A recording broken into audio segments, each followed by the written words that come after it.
I'm Marie and I'm a trained chef. I specialized in French cuisine and pâtisserie, and just recently I set up Roving Larder, manly cooking school. The setup in North Head Sanctuary is perfect for this cooking school. It just blends with the spirit of the sustainability and nature that we want to really put forward. They're very responsive and they come back very quickly on any queries that you have.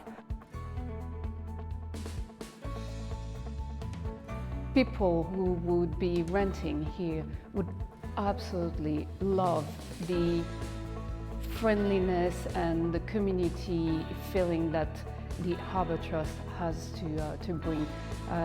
They've selected people who are community oriented, and it works for their clients but also among themselves.